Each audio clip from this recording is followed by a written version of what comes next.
That was awesome. Thank you so much, James. We like to, start it off with some music from James Andrews, my co-host here, as people come in. And thank you so much, everyone, for being here on this Sunday. We know you could be doing so many other things, but you've decided to be here with us to listen, to get educated, informed, entertained. We have some amazing guests today. We're going to be talking about Portland and where things are currently at. And just for people who haven't been here today or to the Other America before, James, do you want to just introduce a bit about what the Other America is all about? Yeah, good to see so many familiar faces who've been checking in, tuning in, WhatsApping. We started this, I guess, a couple months ago, right, Shira? Right after George Floyd.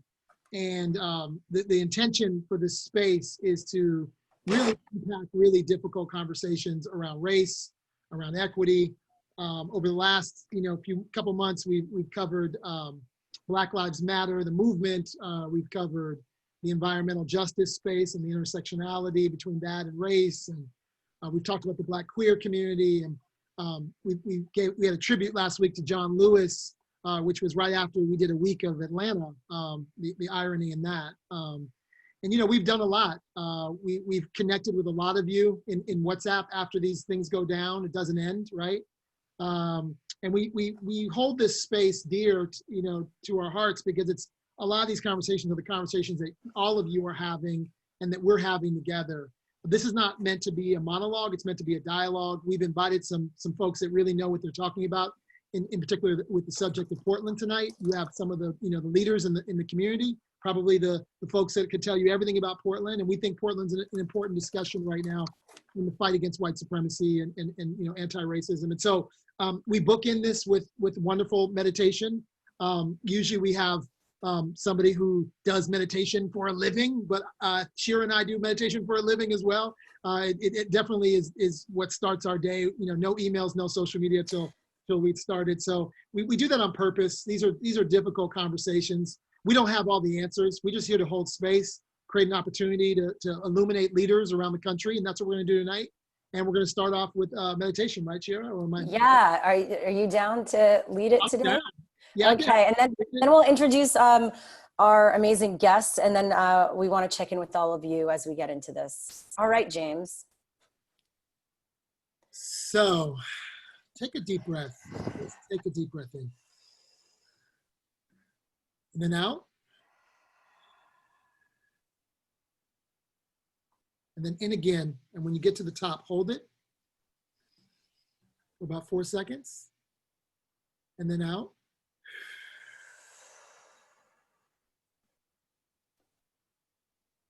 Feel your feet on the ground, or just feel your butt on the chair, or just feel your grounding right now.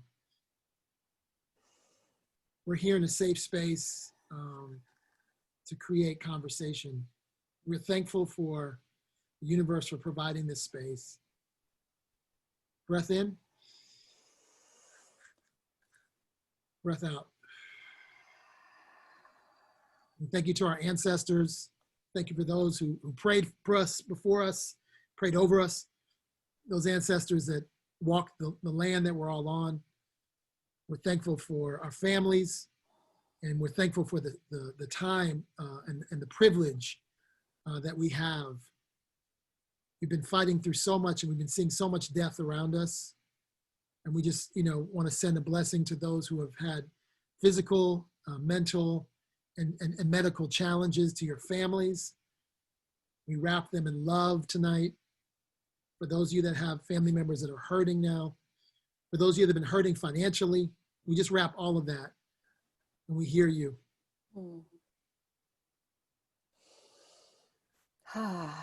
Thank you. Amen. Thank you. That was beautiful. Thank you. And again, Peace Inside Live, where we host this, it's a platform and community around mindfulness, meditation, and movement. And the Authenticated is James's, community as well. So together we create the space. So thank you again. I want to introduce our guests today. I'm going to go one by one. We have Reverend Cecil Charles Prescod. Where are you? I want to just spotlight you as I introduce you. There you are. your beautiful face. Just a quick introduction. Cecil has been active in social justice issues since his youth. He is from the Minister of Faith Formation, Ainsworth United Church of Christ. In 2002, Cecil received the Russell Payton Human Rights Award from the Metropolitan Human Rights Center. In 2012, Cecil was also recognized as one of the queer heroes by the Q Center and the Gay and Lesbian Archives of the Pacific Northwest. And we are so honored to have him here with us tonight. Thank you so much.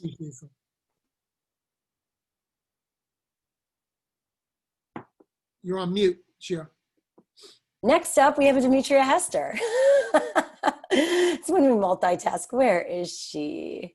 I want to make sure to highlight her right now. Is she there? Did she drop off? Oh, there we are. I see you. Okay, it's really an honor to have you here today. She's from Moms United for Black Lives Matter, has been part of some pretty high-profile stories, to say the least, and is a courageous individual and woman. So thank you so much for your time today. Thank you, Demetria. And next up, we have Sam Thompson. I'm just highlighting everyone right now. Want some help highlighting? You want some help? I can be highlighting. Yeah, sure. That'd be awesome. Sam Thompson works as a restorative justice specialist at Madison High School, as well as facilitates diversity, equity, and inclusion trainings for agencies and organizations and companies. And we're very happy to have him here because he is the unofficial mayor of Black Portland. We'll get into that. We'll get into that, how that happened. We have got Stephen Green, COO for Pensole, the world's first footwear and apparel design school located in Portland, Oregon. In 2015, he created Pitch Black, an event that connects cities around the country with Black entrepreneurs and their ecosystem doing great things. Thank you. Mi gente, that's what's up. There it is. Yeah. Oh, and Max Smiff, thank you so much. Where is he? There we go. A tech analyst, journalist, social justice activist. This summer, he's focused on the tangible goal of defunding the Portland police. Thank you. What an amazing group of people we have here today. Yep. And as we start things off, I just want to know where everyone is from in the comments. And how's everyone doing? Like, really, how are you? Is there anything that's come up this week? Anything specifically around Portland you want to talk about? What's on your mind as we get into this conversation? Let us know. You can let us know in the comments. It'd be great to just get it, like, if one word you could describe, what superpower you've had to lean on, Mac, for this week. Let's talk about your superpower. Just give me one word that describes the superpower you've had to lean on. Resilience. Go with resilience. Okay, that's great. Stephen? Grace. Demetria? A lot of love and unity. Sam? Patience.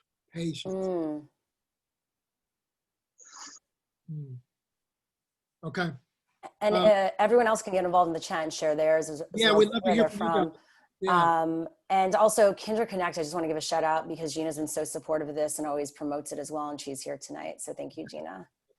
I want to start off with what we need to know now. And, our panelists can obviously jump in at whatever point. What is going on, the current state of things? And let's talk about the evolution of where it's been and where it is now. Some of you have been on the front lines really fighting that fight. Hey, Shira, can we, if you don't mind, can I talk to Sam a little bit about, it would be helpful. Let's lay the groundwork on Portland. I'd love to know, for those of us that don't know anything about Portland, I've spent some time there. I don't think it's really legit. I know the Pearl, I know Beaverton and Nike. I know the employee store. And I love your Blazers because they got open town biz. But besides that, I don't know a lot. Share with us a little bit about Portland. All right, man. So Portland is a very unique community. As everyone knows, Portland is probably the whitest city in America. Yeah. But I grew up in Portland with a very flourishing African-American community. It started off in Vanport, which was the area where Black Portlanders started, which was located on the border of Washington and Oregon, around where Jansen Beach we located right now. There was a flood at Vanport, which in turn sent all the Black residents over to the Mississippi area. Okay. which is where Self-Enhancement Incorporated, which is one of our longstanding African-American youth service agencies, businesses, actually the largest African-American business in Portland, is located. From there, Black folks was moved again over to Northeast Portland. And then due to gentrification, Portland looks a lot different than it did for me as a child. The area that I grew up in they replaced the Black Lives with Black Lives Matter signs.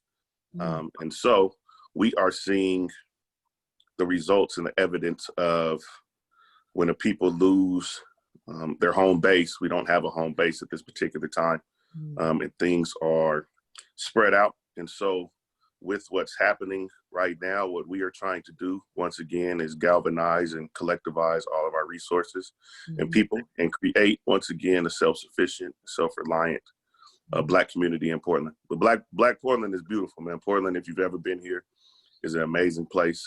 It's a great place to raise families. It's where I am born and raised. I left for 8 years, doing the basketball and the school thing, but have been back and don't plan on, I'm raising my child here. So, Portland is pretty dope, but Portland is very white. Okay, got it. Any of our panelists from Portland, just grew up in Portland the way Sam has? Yes, Stephen. Yes, Stephen. Yeah, I grew up on the west side and have been in Northeast Portland for the last 20 years. I think a lot of it's about perspective. Yeah. If you go back to the 1990 census, 80% of the state of Oregon's Black community lived in 2 zip codes in Northeast Portland. And that was systematic and forced. There's only one neighborhood in Portland that Black people have ever chosen. Everywhere else they've been forced to. And you already mentioned it, James, and that's the Pearl. The Pearl's the original home in the 1880s of the Black community, and the only place that we chose. And also, as irony has it, it's the only neighborhood in Portland named after a Black woman. So Fascinating. I'm seeing some conversations in the chat room about Oregon was created as a white supremacy state. Thank you for that. Reverend Cecil, do you want to add anything to that? Because you just included a video. Yeah. I'd love to get your take. Oh, there he is. I'll spotlight you. Or your audio is not on. That's to mute. Or your video. Where are you? Oh, there you have 2 of them. Oh, I see. Okay. There we go. Oh, we can't hear you. Oh, wait. I heard you for a sec. Oh. I think that here. There you go. Maybe. Us to mute. Oh. Are you there? Okay. Oh, there we are. Okay, there you are. So I'm on my phone now. Okay, all good. Okay. Oh, I think you have to turn it off on your computer. My sound. Sorry, guys. Pick one, family. There we go. Hello? You went to another room. Okay. Oh, there we go. Hey, I'm sorry for the No, it's problems okay. here. I think one thing that we should realize is in terms of Oregon history, it was grounded and founded in white racism. The original documents of the Oregon founding documents in the state constitution forbade Black people from either living or staying in Oregon. The Oregon repealed it first affirmed the 14th Amendment, then repealed it. And so that legacy continues throughout Oregon history today. Very helpful, very helpful. So I want to know who has been, have you all been involved in the protests, and what was it like, and where are we at right now? Who wants to start? I can do that, I think. Definitely. Okay. Can you spotlight? And to be Who's speaking? I can't see. That's Matt. Okay, that's like that. to be totally transparent, I didn't jump into the protest the first day like a lot of people did. I actually didn't want to go protest. Okay. I've been through a lot of protests. And I feel like oftentimes the protests, they co-opt our energy, right? Yeah. That's a big thing that protests do. They get us out in these streets and we chant and whatever, and then we don't get what we're asking for anyway. So I wasn't really into it. I was really into the nugget of defunding the police. I thought that was a great nugget that was coming out of things. I got involved about day 5, so it's been about 70 days for me now, even though I didn't start at the beginning, which is crazy. I started off as security, just helping out with the big marches on the east side, the big, peaceful marches and whatnot. And then I got arrested, and then I got a little bit more into it, a little bit more, I found more roles to play. In the beginning, it was all just about, Black Lives Matter and defund the police and what can we do? How can we get the police to stop shooting us, right?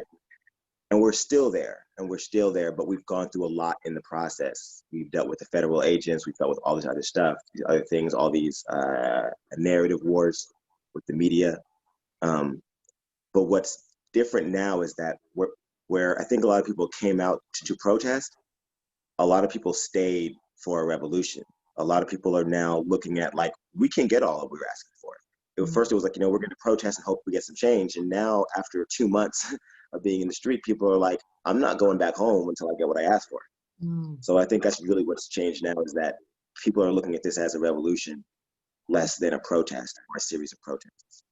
And how has what you're asking for changed, or has it? Do you have clear action items that you're asking for locally or at a federal level? Absolutely. If you recall, when Ted Wheeler came down and did his photo op in the tear gas, there was a huge projection on the Justice Center asking for 4 demands, the same 4 demands that are being asked for now for 2 months, which are to defund the Portland police significantly, to free the protesters who have been locked up and charged or whatever else, to expunge those records. Also to get the feds out of Portland, which is mostly done, but not all the way there. And then also for Ted Wheeler to quit. He can resign. We're done with him. Facts. And to date, we have gotten none of those. Those are all outstanding. So. Wow.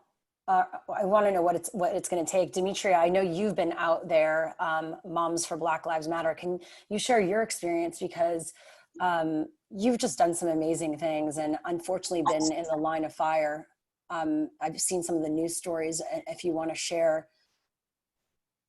It's a lot to share. Yeah, whatever you're comfortable with, by the way. Whatever you want to share today. Just bear with me because my voice is really, really raspy, and it's because of the tear gas.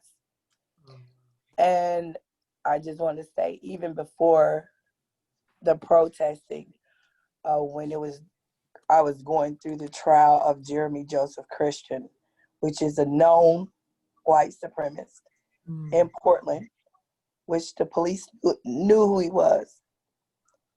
And to go through to be treated like the assailant, first of all, was horrific. It was just beyond belief that we're in 2017 and it's acceptable for a white supremacist to wreak havoc with the police knowing who he was. That was just beyond wrapping my mind around that.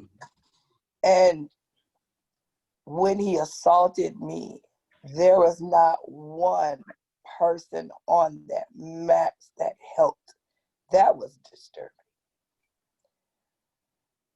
Well, it's just a lot of disturbing things.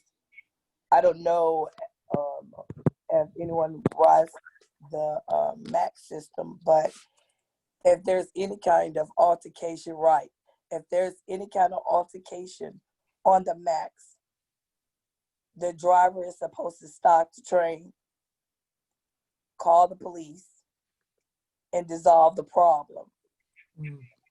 He was allowed to ride 3 stops ranting and raving how he wanted to kill me and anyone else that wasn't white or wasn't for a white supremacist. Drinking wine from his Gatorade bottle and ranting, and no one said anything, did anything, even when he threatened to kill me, rape me.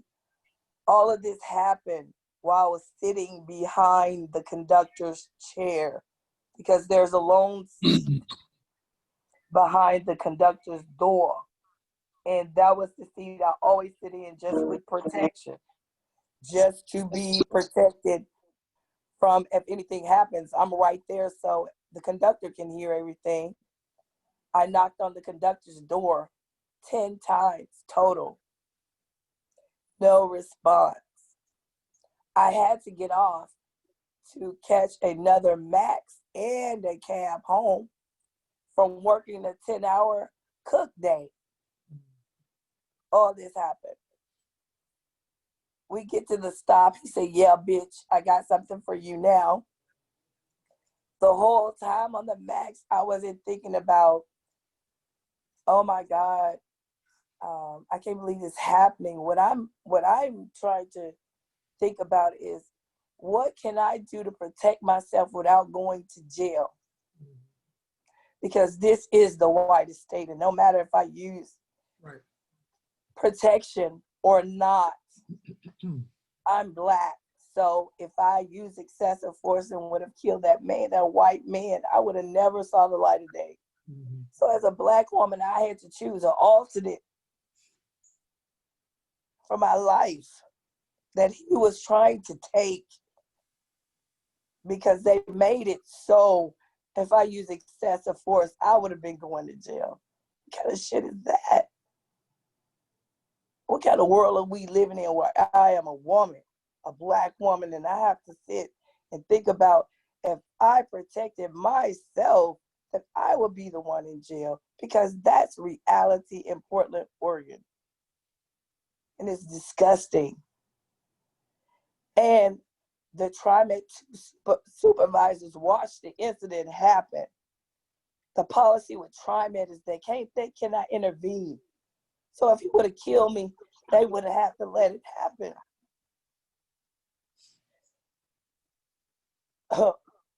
I walked over to the other Max to catch the other Max. While I'm sitting, waiting for the other Max, I am in clear view of Mr. Christians washing out his face in a water fountain. He watching me, I'm watching him. There's nobody else around. The two TriMet supervisors are in their truck. 15 minutes later, the police come and the TriMet supervisors come and ask me, do I need to talk to police? 15 minutes later, I'm sitting by myself alone watching him wash out his eye while I'm washing out off my bloody eye that he threw a Gatorade bottle to with wine. When the officer gets there, he says, where's your ID? Why do I have to give you my ID? I can give you my name and my birthday. We want to make sure you're who you are. Wow. So I gave him my name and my birthday. And I said, why are you still standing here and I pointed him out and said, that's the guy over there washing out his eye who assaulted me. Then the TriMet 2 supervisor said, yes, that's the guy. He says, no, I asked him, and he said he had nothing to do with it. I said, we just told you this man assaulted me. What he said, that he would kill me, how he hate everyone that's not white and supremacist. And you're telling me you asked him? And he said, no. He said, yeah. I said, so that's why you're not going to pursue him? He said, no, I can't pursue him because of the simple fact he was a one solo officer and he was waiting for his backup. So He could- what ended up happening? Did you bring him to court, and where does it stand right now? You gonna let He me killed finish? somebody the next week. You gonna let me finish? Yeah, let her finish. Let her finish. Well, So, of course, he got away. And in the process of getting away, I told the officer, with the hate that this man was spewing, he's going to kill someone. And the very next day, he was on the Green Line looking for me. And he saw two young ladies that were African American. One was African American, one was Muslim. And he started verbally attacking them. So 3 men stepped up, and 2 of them he killed, and the third, he just missed his jugular, and he's a survivor. This is Portland. Wow. In his trial, he was allowed to lunge at me. He was allowed to wink at me. He was allowed to try to intimidate the young ladies that testified. The judge did nothing. The judge even addressed me outside of court, trying to intimidate me while I was talking to Don't Shoot Portland about the white supremacists here. Nothing was done to her. And even at his sentencing, the judge said that she cared for Jeremy Christian and said that he was creative. She did not address the victims at all. He was allowed to lunge at me and say, "I should have killed you, bitch." This is Portland, and this is 2020, and it's still going on. That's why we're protesting. Jeremy Joseph Christian called out Ted Wheeler, said he knew him. He called out Pastor Mundanane, the person that's over the NAACP, and said he went to school with his sons, so he's not prejudiced. This is Portland. The only way he had a sentence, the way he had it, was that it was unanimously 12. If it was up to the judge, she would have let him go. This is Portland. And this is what we have to deal with. The Proud Boys was just down here yesterday and the day before. They tried to corner us protesting, the police and the Proud Boys, so they could kill us. I have a bounty on my head. I was shot 5 times last night with rubber bullets. When I get off the phone with you guys, I'm going to the doctor. This is Portland, people. That's why we're marching. Defund the police, period. Teresa Rayford is our next mayor, period. Our community is going to get our reparations, period. We're not stopping until we get that, period. This is a revolution, period. And these people that's down here for this revolution, they're down for this revolution. And we won't stop till we get reparations. That part. Yes, indeed. That's what's up. That's what's up. Sis, first of all, I just want to pause for a minute just so that we can pour love into you. You know, it's man, it's just not right. It's just not right. But this is why we do this, right? We want to support activists and leaders like you who are fearless. What can we as outside Portlanders do to support anything for you besides prayers and love? But is there anything that we can support? Anything you need? It's not really nothing I need. I'm gonna be honest. I'm a very strong person, Okay. but everybody's not as strong as I am. So all our moms, We have a Black mom. Her name is Alicia. And 2 grown men jumped her 16-year-old son. And we couldn't protest because we needed to help my sister heal. So we had her healing party, the moms. And it's just things like this that we as Black women have went through for so many years. And we're just tired. That's why we march. That's why we're not going to stop. It's because we're tired. But even though we're tired, that gives us no reason to stop because we're Black women.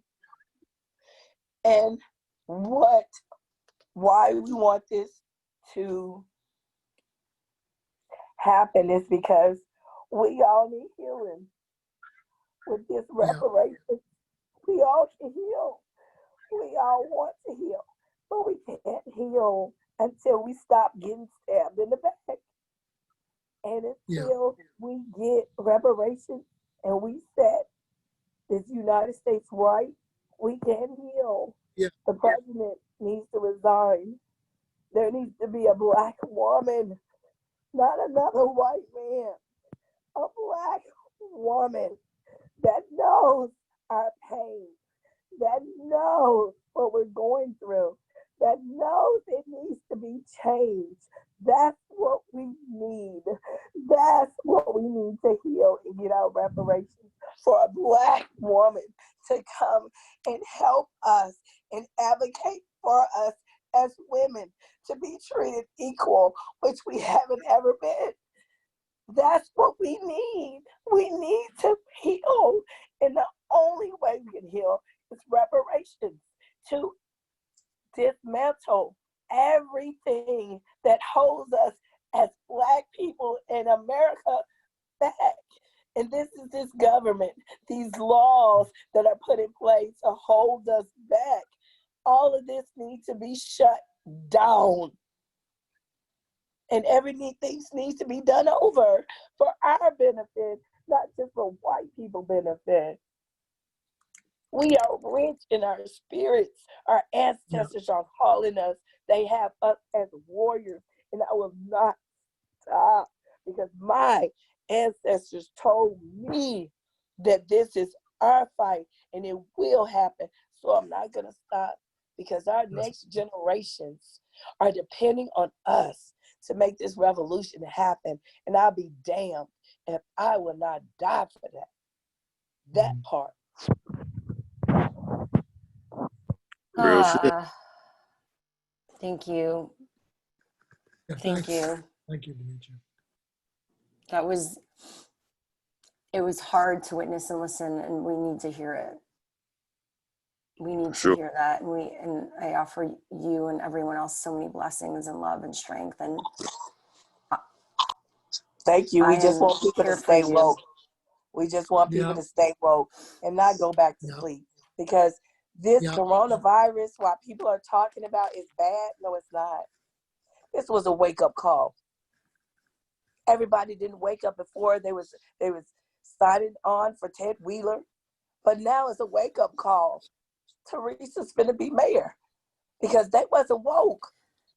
They was still thinking this man had their best interest at heart, taking $600 million, and none of that's going back to our community. And now they see it. When we're protesting, we saw pink, red, yellow, green, blue tear gas that they were throwing up under us. I cut my hair because my hair is falling out. I've had 3 periods in 1 month. Headaches. And every mom that's been down there have been experiencing what we call the defertilization that they're trying to do to us about all the things they're giving us. When I went to the doctor, she told me those were not the signs of tear gas. This is how we get victimized over and over again. That's why we march. That's why we're not going to stop. You have the nerve to tell me that the symptoms that I know oh, I might be stressed out. Why my hair is falling out? I'm 24/7 Black. There's no thing is stressed out. We deal with our lives and we know how to. And we still get victimized over and over again. Now, why should I have a bounty on my head from the police who shot me 5 times, who knew who I am last night? But yet Ted Wheeler would go on and say he received a report from his chief that someone almost burned the building down and someone almost got killed. Yes, me and Danielle. There are 5 officers that tackle my bodyguard to get to me. 4 officers tackled Danielle's bodyguard to get to her. Wow. This is real. This is 2020 Malcolm X. This is real. Yeah. These people are out here hunting us. In Salem, no, Eugene, I believe, they were pulling protesters out of their houses. Wow. We're in 2020. Sandy, they have something tonight with the Proud Boys over there. Hmm. And the police are over there assisting them. This is Oregon in 2020. So stay woke. Yeah. Stay woke. Hey, Reverend Cecil, wonder if you could offer some insights from the faith community and you know what you've been seeing and what you've been involved in. Yeah, I believe, first of all, we just need to listen to Demetria and what she said to us. I think too often, and by tradition, that those who have been so-called leaders have been the first to get in front of the microphones. And I think these days, as Demetria just urged us to do, is that we need to follow the leadership that's rising from the streets. I think, for me at least, it's important to hear those voices and follow those cries, and to offer what we can in terms of assistance.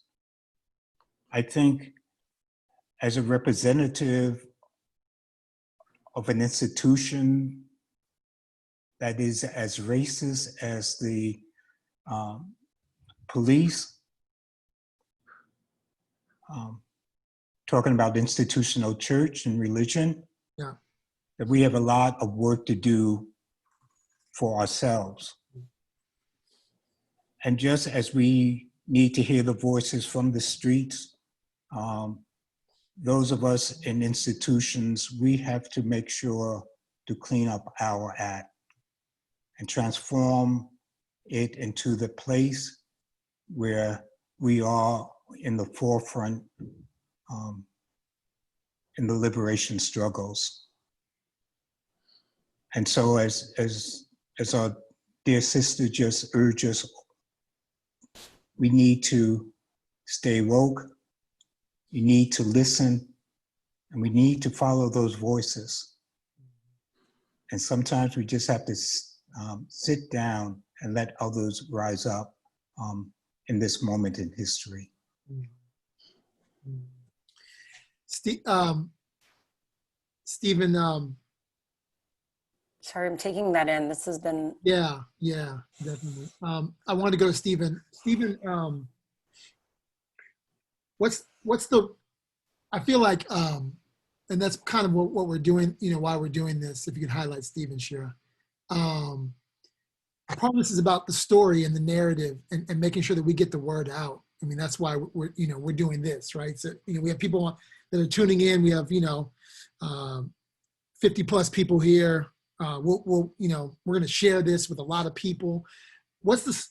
How do we get and activate, you know, your community, and talk a little bit about your community of folks and the role and responsibility, and maybe even some of the stuff that's been going on with the scene that you kind of run in.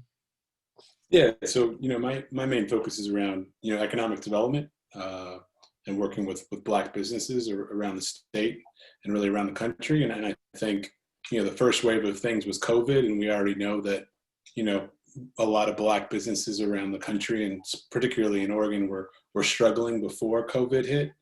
But they were the first ones to close once we started getting impacted majorly in March. And so myself and others went into action supporting Black-owned business owners, helping them read their leases, helping them understand their insurance documents, helping them understand what their options were when it came to PPP. And I think along the way, what happened for me, you know, speaking with people like Mac, Andre Miller, Laquita Langford, people that are definitely out protesting on the bridges and on the streets, is that we all play a role in this. And what are the bridges that I need to be out on, and what are the things that I need to be calling to bear for our community. And so, you know, that's meant, you know, some sleepless nights, but also that's meant that, you know, groups of people have been coming together. We were able to secure $62 million from the CARES Act funding from the state of Oregon that'll go directly to Black Oregonians to support them as they've been impacted by COVID.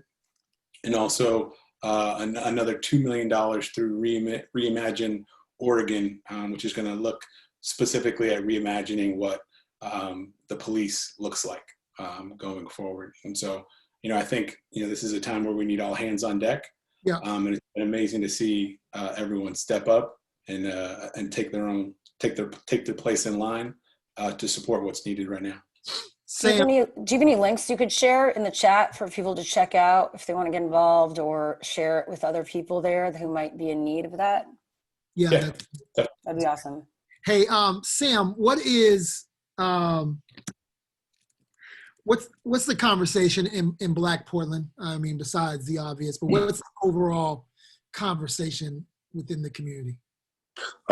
Just first, I want to take a second to acknowledge the work that Demetria, Mac, Dre, Quita, like all of them have been down there front line with that work, really putting themselves on the line.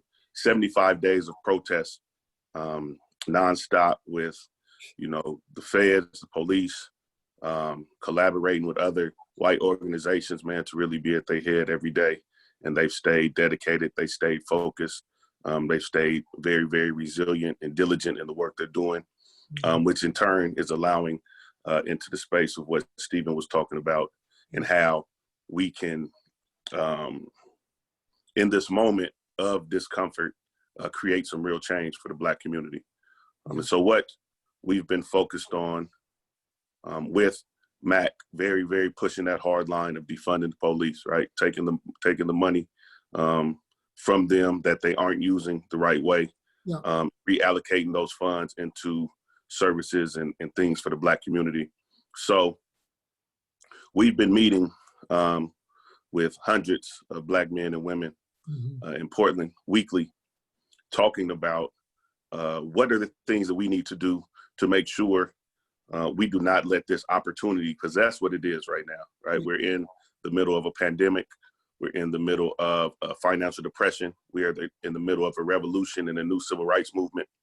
And so with that comes an opportunity for us to create change. And so we want to understand what we need to do as a community to create a self-sufficient and self-reliant Black community. And the things that we are focused on are attacking 6 pillars of work for our Black community, with the Black Men and Women United, and trying to bring all, because what happens a lot of times in our community, especially Portland, is a lot of people are doing a lot of good work, but they're doing it all in different spaces.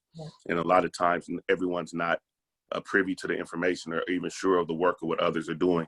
And so what we want to do is identify everybody doing great work in these particular pillars that we identified. The first one is what Mr. Green spoke on, is economics. So talking about attacking economics with financial literacy and small business, entrepreneurship, land acquisition, agriculture, maintaining and building of wealth. The second one is education. What we have learned through COVID-19 is that we do not have to go about being educated the way that we have before. You do not need four walls to have school anymore. Mm-hmm. So taking advantage of that and creating our own spaces of school, our own spaces of education, teaching our children true history. Because a lot of us, as we know, we were taught a bunch of falsehoods our whole life. Yeah. And we have an opportunity to change what our children learn.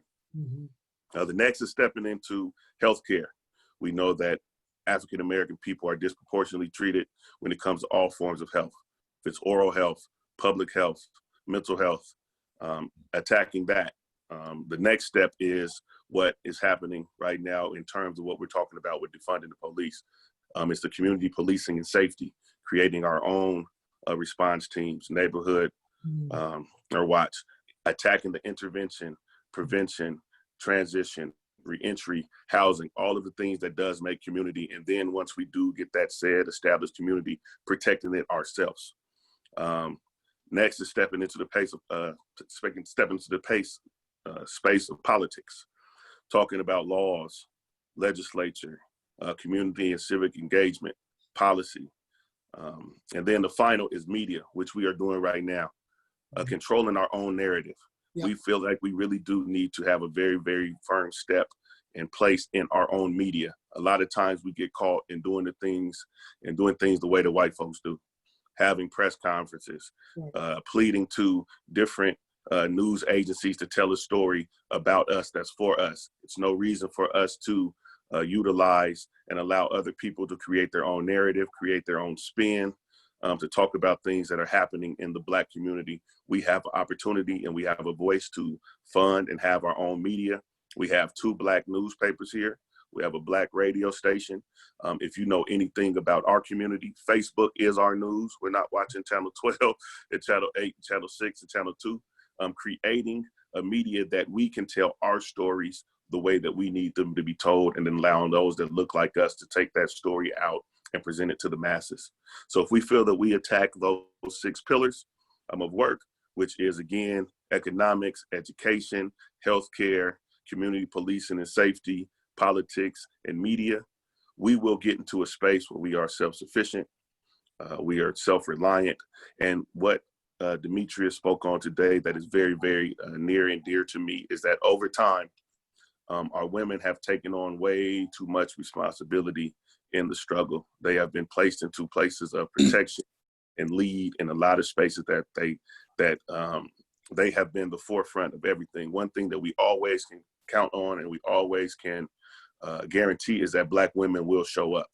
And so now we are getting into a space where Black men have to get back into their rightful space of being protectors and being leaders and stepping up in this opportunity. And to what Mr. Cecil has spoke on today, it has been voices that have been too loud for too long, and there is a rising coming from the street of new leadership that are no longer asking for a seat at the table. We are demanding, we are taking the table, we are creating our own table, and we are making sure that if those who are not aligned with the way that we are thinking, the way that we are looking, and the way that we are trying to do things for our community, is going to be a get down and lay down type situation. And so that's the time that we're on right now. We are understanding the importance of what every role plays. We're extending the importance of what Max Smiff and Dre and the protesters are doing. We are understanding the importance of what Mr. Green is doing and understanding in all of these movements. If we even go back to the civil rights movement, the babysitter was just as important as the man speaking. Everybody has their own roles. And once we identify our roles, we take accountability and responsibility to be the best in our roles, and we all get on the same page. The way that we're going to get there might be different, but we all have the same destination. So that's what it's looking like for Black Portland with us right now. And we really focus on pushing that line for real. Wow, that's powerful. Thank you so much. Can I ask? So, I think what you said is so important, and the idea of controlling the Black narrative, because for so long we allow mainstream storytellers to tell our story. By the way, we are the mainstream, in case anybody didn't get the memo. So I really love what you had to say. And the other thing that strikes me is, Portland right now, and that's going to be our role, is to illuminate what's going on in Portland, because I got to believe this is happening in other cities, right? Like, this isn't just about Portland. There's another Portland. And you even mentioned, Demetria even mentioned some other cities in Oregon, like Salem and other cities where they're just snatching folks out of the house. And so we want to support, because again, you guys have a rich history of Black folks in Portland. So you're standing on the grounds and the shoulders of those before you. You have, it sounds like, a community that's really coming together. Obviously, you're figuring, we need, more men. I really appreciate that you said that, because it is time for Black men to really step into our roles. And then the idea that everybody plays a role, so everybody in the movement, there's a point guard, there's an off guard, there's, everybody, this is a team sport for those of us in the movement. Yeah. So if I really real quick. So yeah, I think that's what we are very much focused on. I think a lot of times what happens to us is people follow the money. And follow the money that creates separation. I think a lot of times what we have seen, I know a lot of times what happens is we as a community look for leadership. And what we really need to be looking for is organization. The more that we are organized, naturally, the leaders will step into those spaces and those areas where we're being organized. Yes. And so what we're talking about is affecting 4 different things. We're socializing with one another, because if you would look at the narrative that they are trying to spin with our media right now, you would think that we live in the wild, wild west, and these young men are out killing each other every day, and we have the worst gang violence problem on the West Coast, when the true thing is what we are seeing with these young men and young women with this gun and gang violence is a symptom of a total illness of our community. And I think a lot of times we get focused on the symptoms rather than the illness. We don't talk about where we really, until we address the illness in our community, which is the lack of programming, the lack of community, the lack of economics, the lack of education, the lack of healthcare, the lack of these different things. Excuse me, somebody called me. The lack of these things, it puts us to where we are still seeing these symptoms. And so what we are doing from so many different places, like you said, I like to put everything into sports terms. Yeah. As a member of a team, you have to be the best at something. Yeah. When the Warriors win a championship every year, the secretary lady, the dude selling the tickets, the one working at the ticket counter, the manager, the one who wiped the balls, everybody gets a championship ring. I don't know why I'm so popping right now. Somebody call me. It's all anyway. Good. But that we need to focus on what we do best. And I think that I know that where we are right now, it's a changing of the guard, and you can just feel it. All of us, we can feel the energy. We can feel the energy shifting. We can feel a change happening. And so we want to be able to get into the front of this and really determine what history looks like for our children, because we are rewriting history right now. Yes, sir. I acknowledge it. And Mac, you're a journalist, and talking about shaping the narrative and taking control of the narrative. How have you been doing that as both, like, a journalist and an activist? You're on mute. It's a weird line to play. It's blurry. I get a lot of flack. People say, you're press, but it seems like you're kind of an activist at the same time. And I'm like, but at the same time, no one ever said the press had to not have an opinion. You know what I mean? They criticized me and they watched Tucker Carlson the same night. So I'm not really tripping about that. But for me, I feel like shaping the narrative has been important, because if we don't shape our narrative, and I'm on the ground and I'm involved at all levels. I always tell people that I'm involved at all levels. You see me at the protest. I also have started at 3 different organizations in this process in the last 4 weeks. We're working. I don't sleep anymore. We just don't sleep. I'm eating dinner from last night right now. It's my first time eating in 24 hours. This is what we're doing. We're working. This is what we're obsessed with right now. And, this whole idea that, we have to be protesters, or we have to be this, or we have to be that is ridiculous. Like, this is a human rights situation. This is a civil rights situation. You don't have to be objective about civil rights. You know, cops are eating us on both ends. Yeah. When you really think about it, the cops are taking our money. And I love that they're talking about giving us $60 million and $62 million with extra money. You know, that's cool, because a lot of it is about the money. We need this money for our communities, right? But speaking of narrative, I think we're being sold a false narrative. You know, the reason that it's so important to get rid of the police, or at least reduce their capacity significantly, is not just so we can have their money. It's also because it's like a moral objective. It's a moral obligation, right? It's a moral imperative, even, I would say. It's really, really important to understand that, as Sam was saying, these kids in these neighborhoods don't have options and they don't have outlets. And that's not what causes them to become criminals. What causes them to become criminals is when we criminalize their behavior. And the only place that we really criminalize behavior is in the Black communities. Right. When white kids get in trouble and crash a car into a Wendy's, their mom's a BMW, they don't go to jail. No. They don't do no time. That insurance just kicks in and that's it. When Black kids get in a fight, they're labeled for life.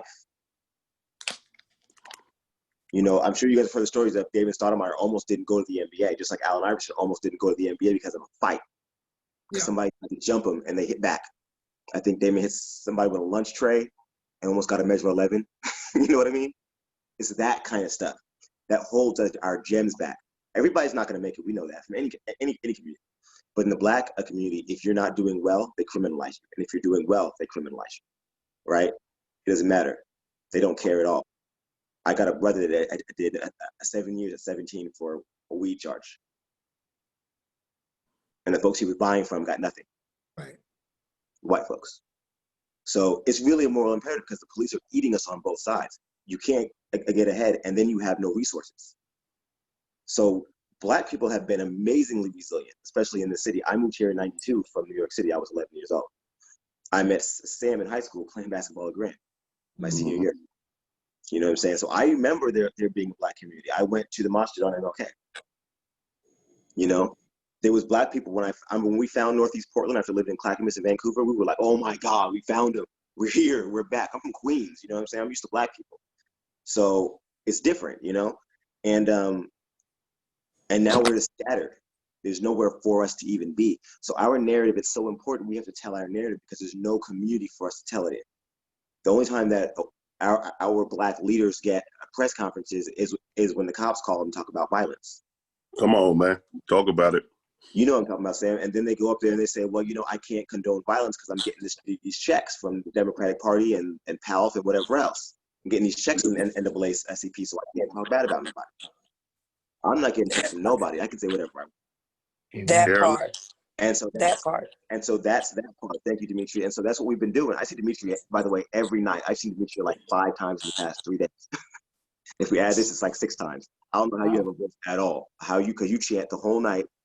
And I'm out there recording and doing video work.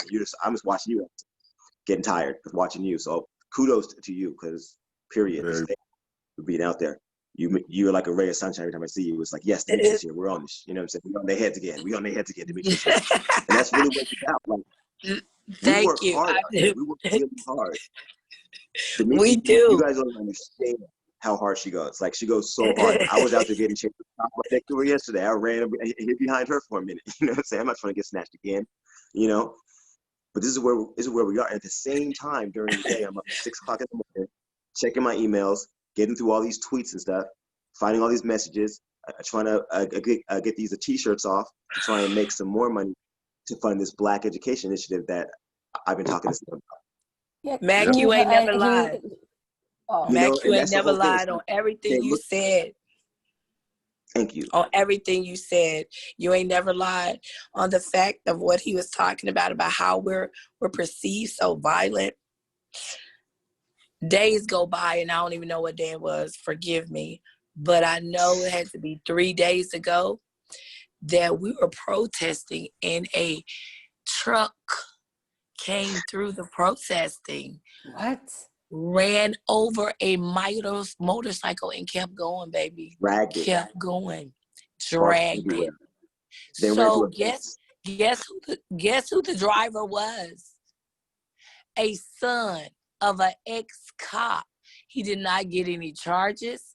He pulled a gun. He pulled a gun on one of our moms who was packing. And he was released the next day without a charge. So y'all better stay woke about what is going on here. These police and Proud Boys have this locked. They think they do, but we knew what they were planning.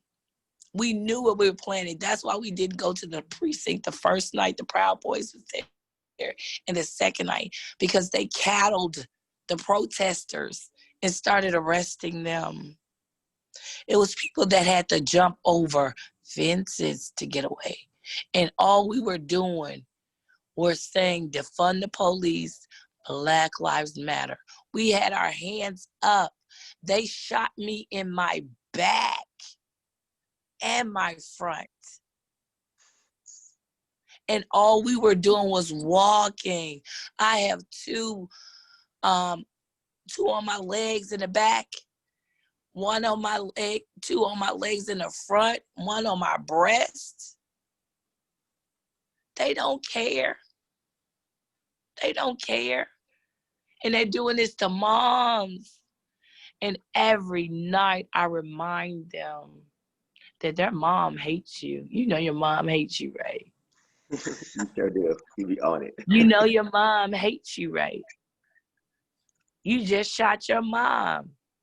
But you don't care, because that's what y'all do. You kill your whole family and start a new one, because that's how heartless and uncaring they are. They don't give a, they were smug. It was a brother, an officer. I said, brother, you'll kill your mama? He just got a chuckle. I said, brother, you'll kill your mama? I said, I'm your mama. I'm your sister. Why are you shooting me?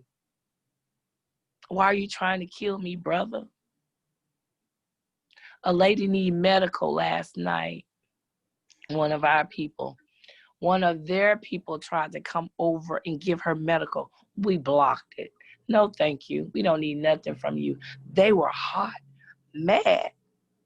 I said, you want to come over and get somebody medical, and your compadres you're over there with just shot me?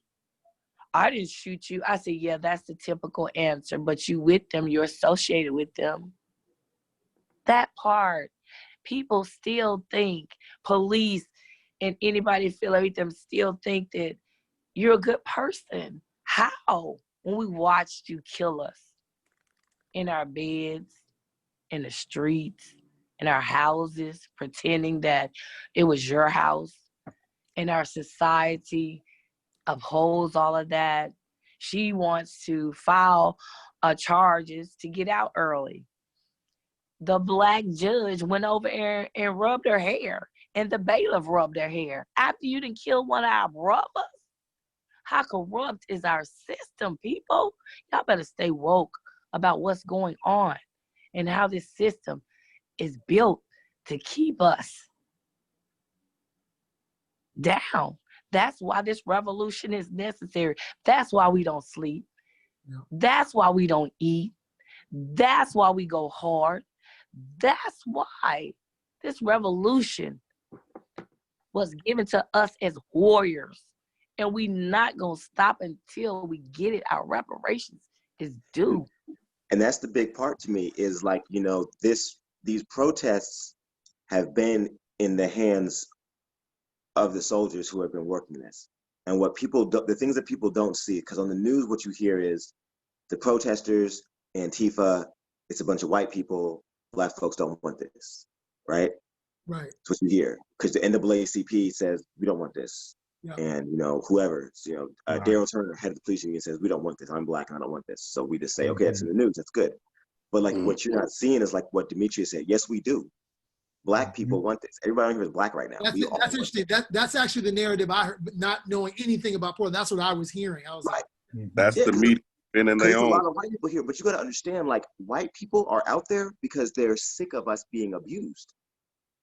Like, this is a watershed moment for Black people. right. And we're playing it down because of reverse psychology. They're like, well, it's the white people want this, not you. You don't want freedom. They said this to the slaves. Wow. You don't want to Yes. be free. That's the Come white on. folks that want you to be free. You're going to be broke when you get out there. I'm not scared. You feel me? I got a garden in my backyard and a garden in my front yard and a potato farm in the back of my house. Right. You feel me? I'm not scared to starve. Right.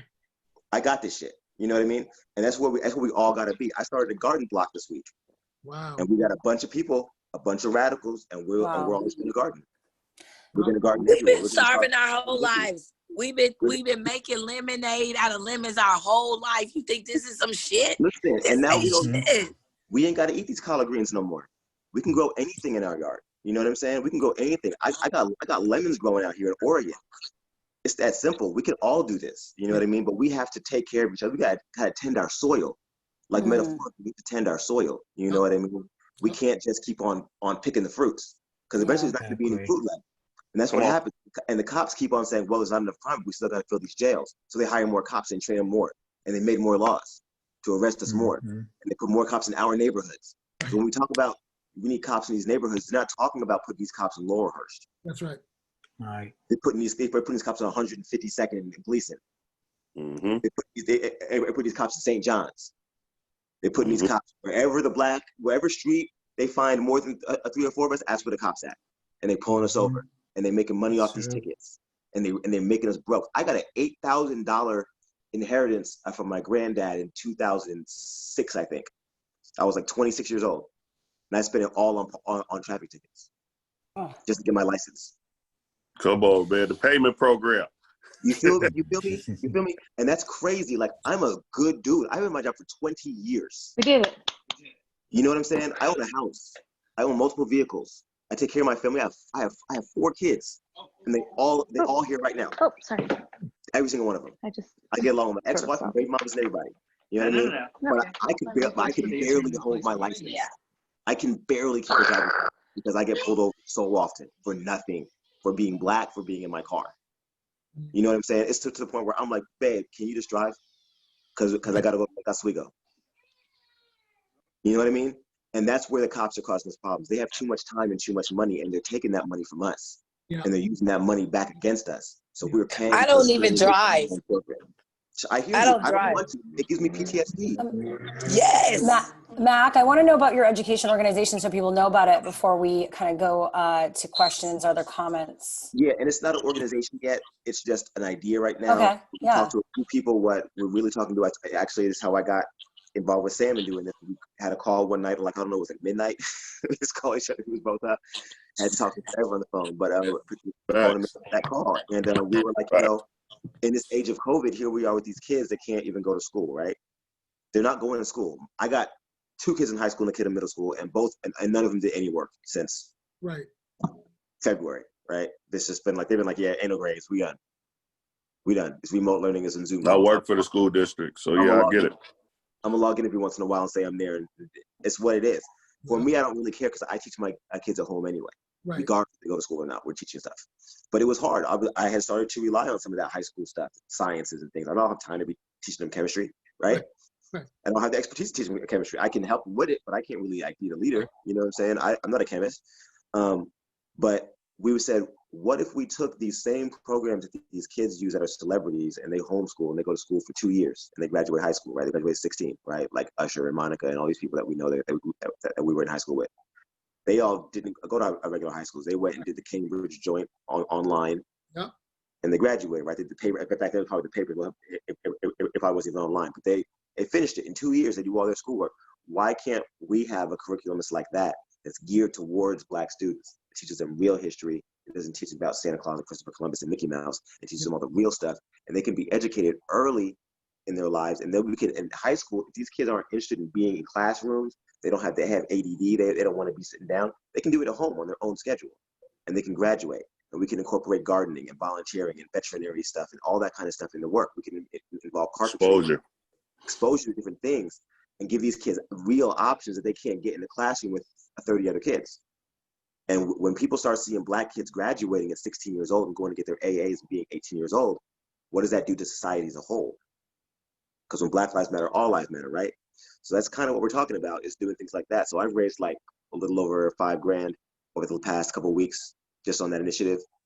I raised about $1,000 for Garden Block, which is a plan that we're just going to be doing community gardens and stuff like that, and trying to introduce gardening into early childhood education. And then I'm working on like a security. Yes. Oh, you just got mute. We don't hear you. Organizations. Am I still there? Yeah, you said you're working on You're security. back now. Yeah, sorry, I got a phone call like Sam. I'm working on bringing together different community-based security organizations that already exist or already have charters that have already been working on this, and bringing them together to work together so we can cover the whole city and use neighborhood allies as a way to kind of micromanage the public safety in different areas, so we don't have to have the police. Like I was talking to Mingus Maps the other day, and he was saying how when he was in Park Rose, they had an issue with the homeless people out there, and they were like, we're trying to do an urban renewal, but the homeless folks are bringing a lot of trash in. So they had a community meeting, and he invited the homeless people, and they were like, "Yo, we hate the trash too, right? What can we do?" And they were like, "Let's just crowdsource a couple dumpsters." Exactly. Wow. You don't have to do anything. You just get rid of the garbage. Take care of the problem and stop dealing with the symptoms. You know what I mean? Instead of saying we have these people and they generate garbage, we have to get rid of these people. Let's just get rid of the garbage. And then we can all live together and be a community. And this is how we have to kind of think about things and do things differently. So I don't really start any packs or groups or companies or nothing. I'm just like a guerrilla style. Let's just do it. Yeah. And that's where this money needs to come from. When we talk about the $62 million, the $50 million from the police or whatever it is, it needs to come to the communities that are already doing the work, and not organizations that are going to sit there and study for 3 years how to do it. Yeah. Because Exactly. 12 years ago, Obama said, I'm going to do a universal health care, and we still don't have that. But in the protest, I got shot in the head and got medical care and got taken home with no bill. So how come we can figure it out in 2 weeks? Come on. Give the money to the people and stop giving it to these people that pretend to be for the people. The same people that Sam was talking about who hop on these news conferences and tell us a bunch of nonsense about our own community. And, well, we didn't want this violence to occur. First of all, the only violence that's happening is from the cops. Exactly. So if you don't want this to happen, then yell at the cops. Why are you standing there with the cops talking about us? You should be standing there with us talking about the cops. And that's why we need our own media. I've owned a company for what, Sam, 8 years? Out here and all that, we've been doing this for years.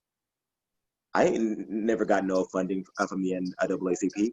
I throw a concert that focuses on Black music. We paid $35,000 to artists over the last 5 years, mostly Black artists. I'm glad you brought that up. Nobody sends us any money. We do it all by ourselves. So if y'all can fund us, we can take the world for real. Hey, well, that's that. Just before you jump in, Demetria. So this show is about action. You don't know me from a can of paint, but that's a place where I think we can support you. Yeah. Where we can. I worked in the music business for a long time. I'm kind of a known figure from the business. Would love to double tap that after this and Man, I got so speaking of that, I had a $200,000 concert that got canceled and ain't get a PPP, a DVD, or ABC, or none of that money back. That part. You know what I'm saying? So, yeah. So yeah, we need to talk. Definitely. That's the point of this, is to connect people so we could all help co-create, collaborate, amplify, and create solutions. To match your Demetria, what do you want to say? I was gonna go ahead and chime in on the NAACP. Yeah. Go on. Speak on it. Joanne Hardesty was the first person over there when this happened to me. When I tell you they tried to use me, trust and believe they tried to use me and my platform to get funds, to have fundraisers for me and not give me any of the money. I knew what their plot and there was, and when I didn't fall for it, they got mad, big mad. She's still big mad. But Pastor Mondanane, who is over the NAACP, mind you, when this happened to me with Jeremy Joseph Christian, I was the cook at Poshines with James. Do you think they gave me any time paid off? Do you think that they were like, you know, you don't have to come to work. I understand what's going on. No. Do you think they helped me relocate because I was way in Clackamas? Let me say that one more time. Clackamas, deep, almost into Estacada. So of course I wanted to get out of that situation because I just fucked the white supremacists up. So I'm like, oh yeah, I'm gonna have to get out of here. NAACP, Urban League, every Black agency located in Oregon told me I do not qualify for any help except for Don't Shoot Portland. Wow. NAACP, everyone you can think of, I'm on it. I'm calling, I'm like, how do I not qualify? I had to move.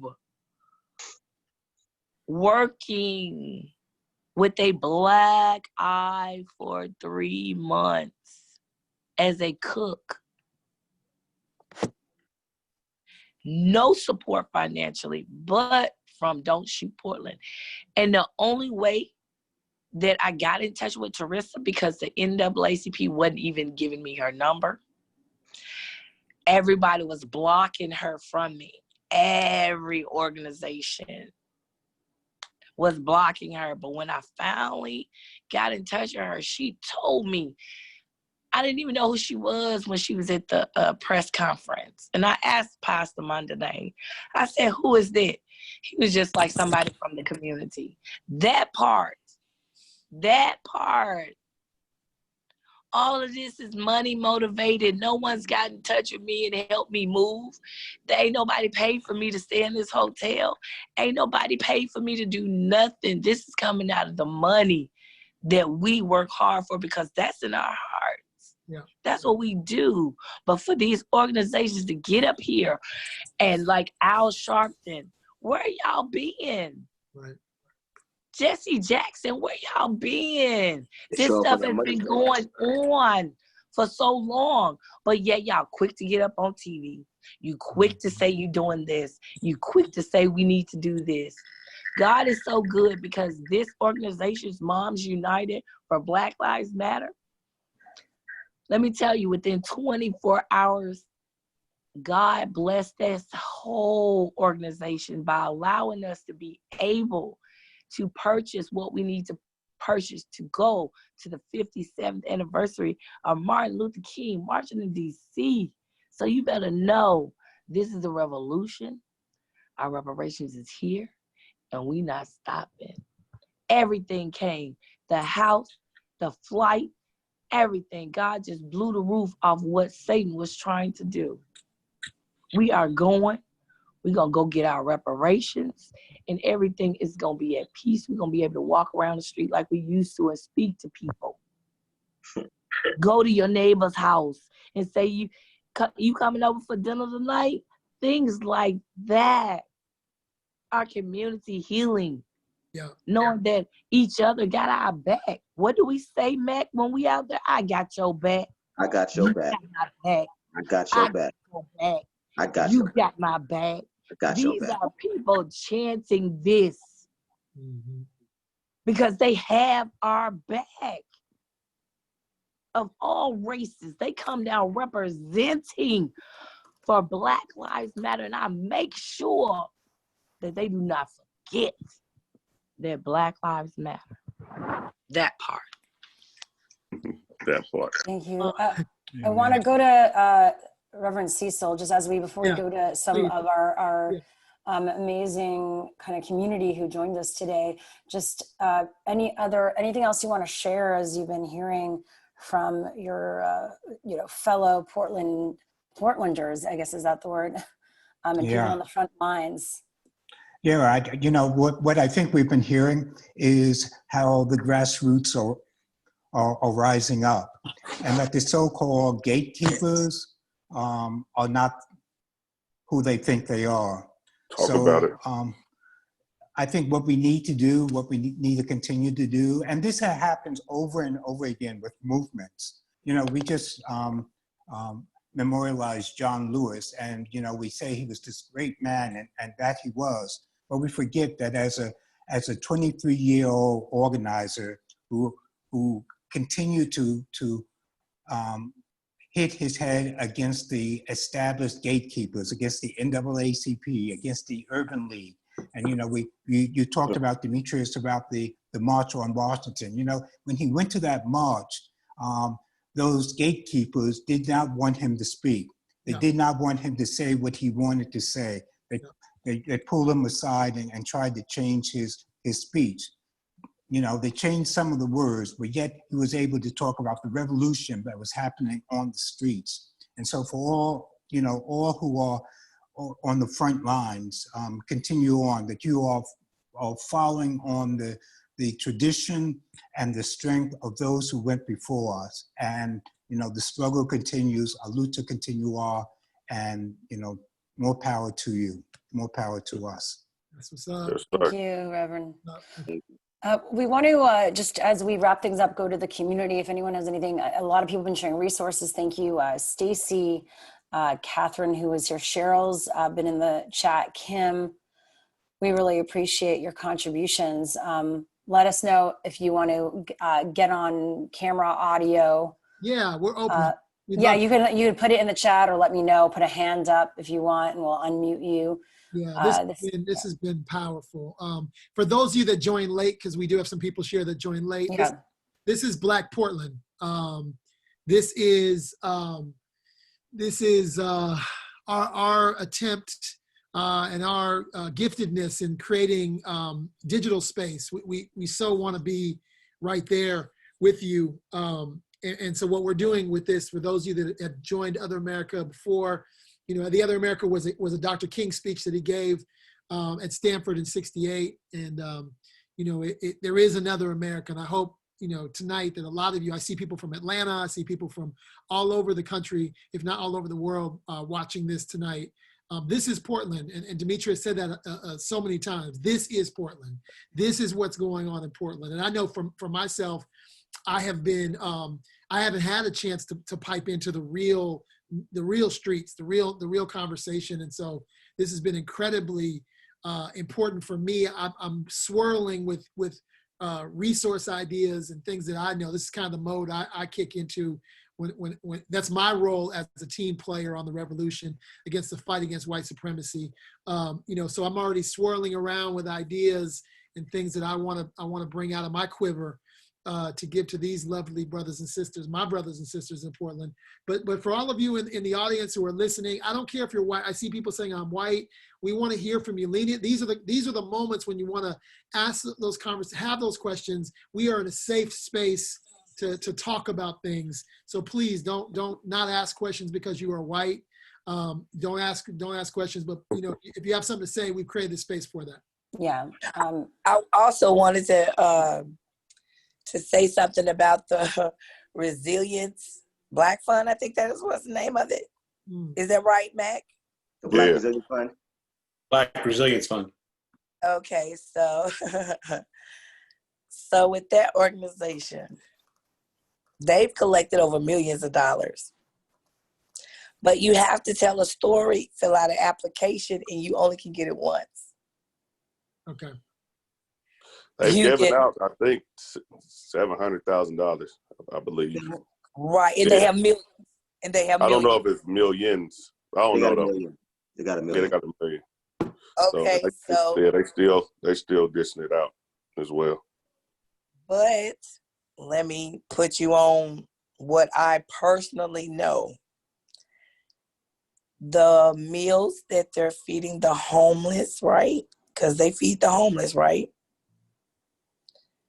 The company that provides the meals works for the Portland Police Department. That part. Right. That's heavy. Yep. That part. That's what we deal with. And you know who told me? A mom in my group that was volunteering She said, you know, I never paid in this. She said, I never paid any attention because I'm always giving the lunches out. But because I be telling her to stay woke. Right. Important. And to pay attention to things. Yep. She said, I was noticing that it was more meals. Uh-huh. And so I looked on the Sunnydale, I think it was Sunnydale or Sunnyside. And it had the Sunshine Division. There it is. Yeah, I live next door. I'm glad you knew what it was because she says I'm horrible with that shit. But anyway, she was like, Portland, what does that mean? Like, what does that mean? Is that a police department? So the Sunshine Division works with the police. And so I think that's who they've been using to make the meals. Got it. That part. Well, you know, so with the millions that they're giving, if they're not buying food, they're just giving, and I think the maximum that they've given is $500. But we've calculated that with the millions they have, every Black family can get $3,000 from them, and they still will have money. Yeah. Well, I know, I know both of the folks doing it. And I don't think that. Yeah, I don't know them. I don't think they're on no shadiness, but I don't know. We'll figure it out.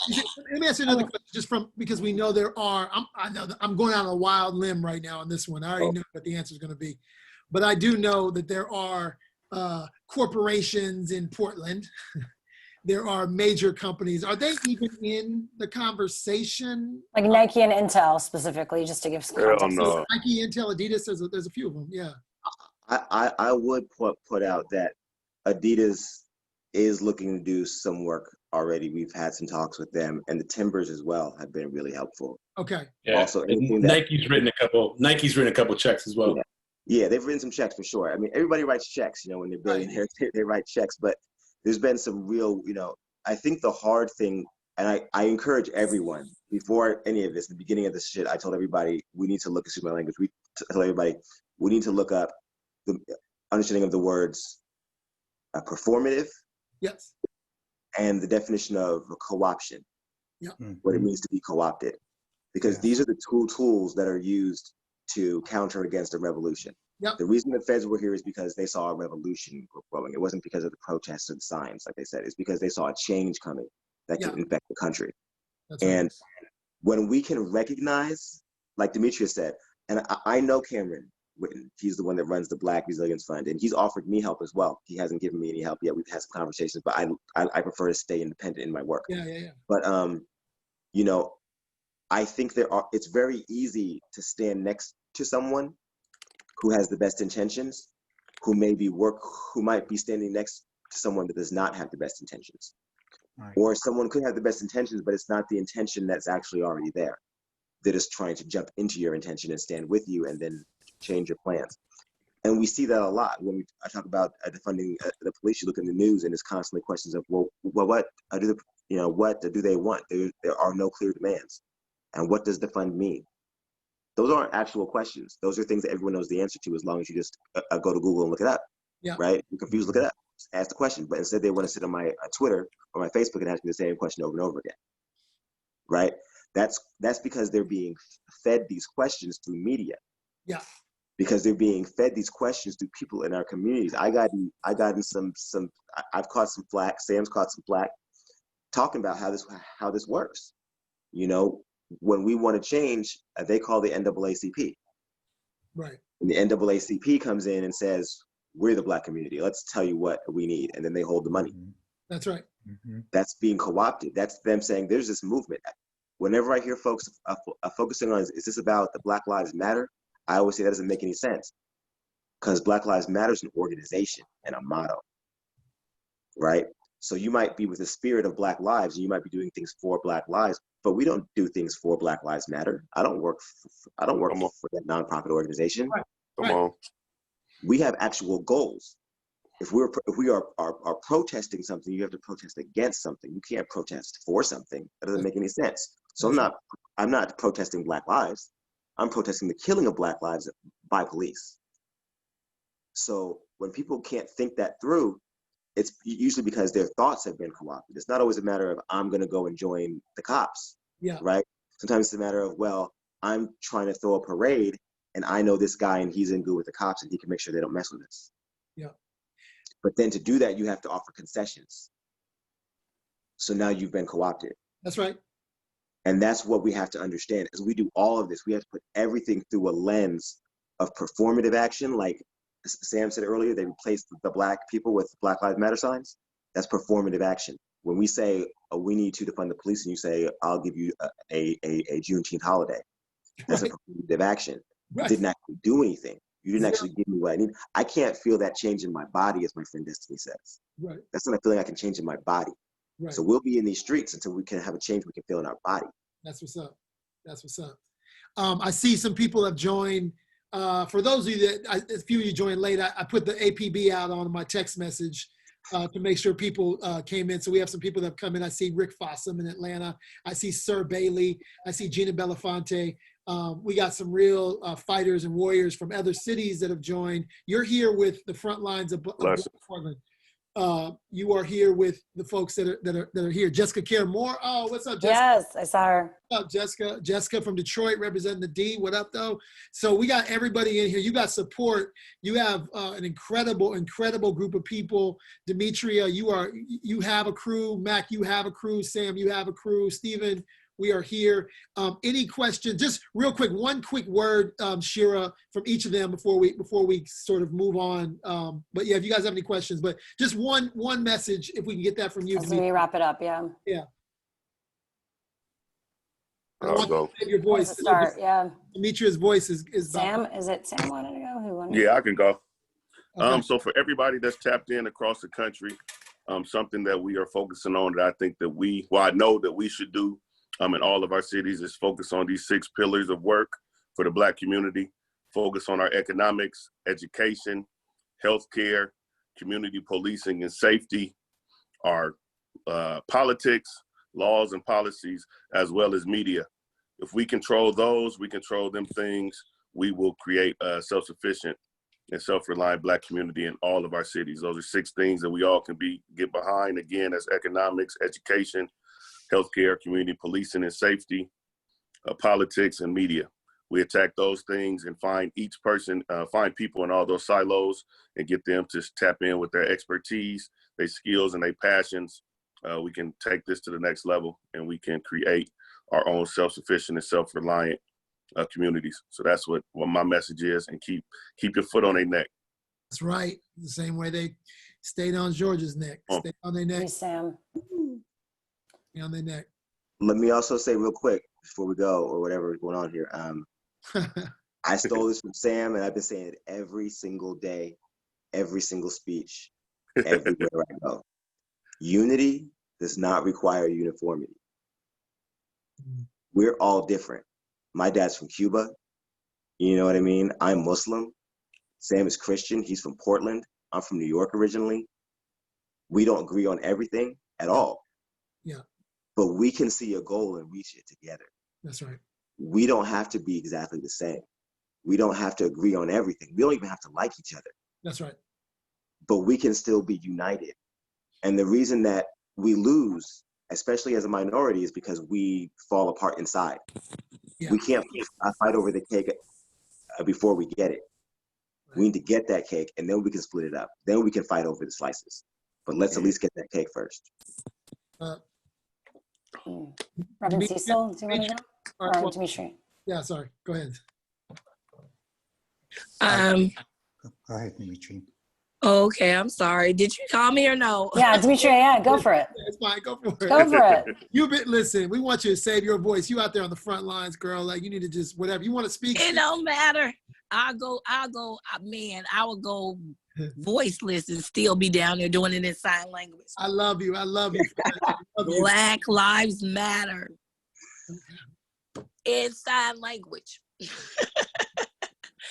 We had the moms doing that. We had the interpreter to teach the moms how to say fuck the police. Sign language.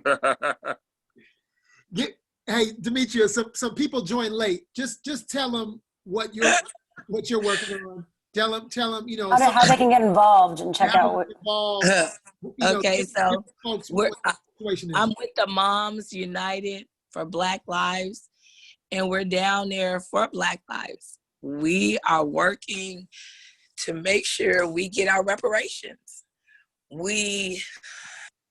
I personally mind fuck the police like they do us. So when I'm down there, they leave because I'm there. I'm in there. I'm telling facts. I'm telling the truth that their mom hates them. How can you come down here and shoot your mom? How can you tear gas your mom? These are policemen, feds, all of that. They don't care. They were tear gassing us. They were throwing tear gas like we were at war. My brothers have been in the military, and all of them had told me that I have been in more war than they have. That part. And I have a brother that was in there for 30 years, and another was in 20 years, and another that was in 10 years. And they all said the same thing, that those chemicals they were using, they were testing those things on us. Yeah.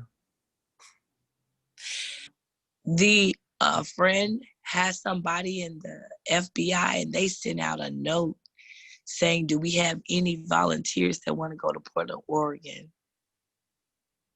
I keep telling y'all, this is so deep where people don't connect it. They don't try to connect it. But the police and the Proud Boys, Ted Wheeler, all of his minions, that's what we're breaking down, because we see what they've been doing, what they're doing. They said we were a hoax. When the wall of moms came to us Black leaders, because I never addressed this. Her name was Bev. She is not white, but she has the mindset of a white, privileged, entitled woman. So when she came to us, she lied and said it was all about Black Lives Matter. She had just got a whole bunch of white women together that wanted to represent Black Lives Matter. So we gladly said, yes, you have a lot of women that represent what we want to represent. Sure, we will help you on the front line, because you've never did a protest a day in your life. You just got this group together because you cared. You said you cared about Black Lives Matter. Yeah. The first time I met her, she was interrupting me. Wrong thing to do. Especially me. I'm gonna need you to calm down. Because when I'm talking, I need you to shut the fuck up. Please and thank you. Because you can't listen if you're talking. That's right. So she gets mad. And she's like, I don't like the way you're talking to me. I said, I don't like your attitude. Because you act like you want us to tell you what to do, but when we tell you what to do, if it's not what you want to do, you have all the questions in the world. She wanted the moms to march to the front line. Now we're taking tear gas, rubber bullets. They're doing pushing us, shoving us, all of that. Yeah. She wants the moms to get down on their knees with their hands up, holding a flag upside down. I said, no. She said, why? This is not a photo op. You're about to put these moms in some serious danger. Do you know we're old? How long it's going to take us to get up off our knees? Are you for real right now? Do you want to hold up a what? Upside down? Because she saw it on Twitter, on the internet, wanting some attention. And this is what we were talking about, especially in the Vice. And I don't know if you guys have seen that when I was on Vice and she was on first. And it was like tears came down just like that. You could have gave her an award. She was like, oh my God, my moms, my moms, this is about Black Lives Matter. Right. And so she got mad because I didn't agree with her. She went and asked 3 other Black people, random people, and they were like, oh no, that's disrespectful. And she was like, oh, okay, I guess I'll believe you then. So she was so mad and pissed off that we're supposed to make a wall, and she comes, takes the ladies that's down there where I am and put them by her wall, leaving the Black moms totally exposed. Oh man. I had to go and get the moms and be like, come back down there. And they was looking at me like, what? We're sorry. She the one told us. And I had to look at my moms with a mom look like this. Go down there. Go down there. Why did I have to do that to my moms? They love me. I love them. But because of her, Yeah. they were like, oh my God. So it was so disturbing. You know, I just had made the Vice report about this same thing happening.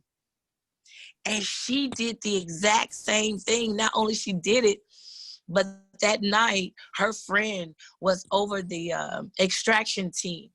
We had got arrangements, and I told her what. She said, cool, I'm 17, 20 minutes away. The feds almost got me. It was the 2 moms that saved me. The feds, let me say that one more time, almost got me. It was the 2 moms that saved me because we be in groups. Right. When I posted that, first I called the lady, her friend, 5 times, no answer. Mm-hmm. Messaged her, no answer. Mm-hmm. An hour and a half later, she calls me. I'm home by that time. I'm taking a bath trying to, I didn't even want to deal with it. She messaged me, are you all right? Mind you, I had posted, why did you leave me to the Bev mom's group? She said, oh, you were the leader and you knew to have support. Not I'm sorry, nothing. They have taken no accountability for anything they've done. Not only that, the moms were pissed off that they couldn't pay us. So they opened a GoFundMe, right? Do you know they took the $12,000 that the women put in a GoFundMe for us? Until this day, they've been saying, we're going to give it back. We're going to give it back. And they haven't. And they're still have a wall. And it's like, you not only tried to monopolize and capitalize on a Black Lives Matter, but you took money from 2 activists that tried to help you and still have your moms and still helping the moms that you're saying that go down there. Demetria is our ground person and I'm not. This is why, just for people listening, why you always hear me say, I don't use the word allies, I use the word comrades, and it comes from Black Panther framework. And the reason is for what Demetria is talking about. And you can argue and debate with me around the term. I don't really care, to be honest with you. But it's the idea that allies is a weak word. If we get to a fight, we go out to a club and someone swings on me and you're not there. And what Demetria is referring to is that same analogy that I use. And so it's not about performance. It's not about, the couple weekends, and it's not even about your Instagram post that you're looking, this feels like a performance in social media, a performance for some sort of gain. And I don't know all the details, but obviously Demetria is, on the inside, and we see this same pattern happening a lot. So, this is a prime example of why I'm so vigilant around the nomenclature and the words. And I really personally, from my opinion, I don't want allies. I want comrades, and I want people, whatever words you want to choose. I want people that are going to go beyond the performance. And thank you for sharing that, Demetria. Yeah.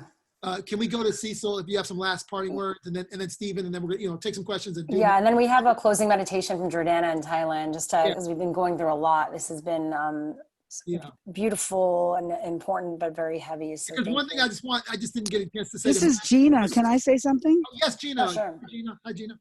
Hey. I apologize for wearing a mask. Can you hear me? Yes. Never apologize for wearing a mask. Exactly. First of all, I want to thank the two organizers who are on the call to help give us a context in sharing their stories about what real frontline feels like and looks like, the struggles, the challenges, and also the resiliency, the fortitude, and the choices that we make to try and make sure our communities grow and are healthy. And so I just I want to say that I am an organizer as well with Art for Black Lives and Artists for Black Lives. And I just want to say that for a long time there has been issues of appropriation and erasure, and issues of folks who come into our space who are not anywhere near any political education that they need to have to understand the complexities of strategy and organizing.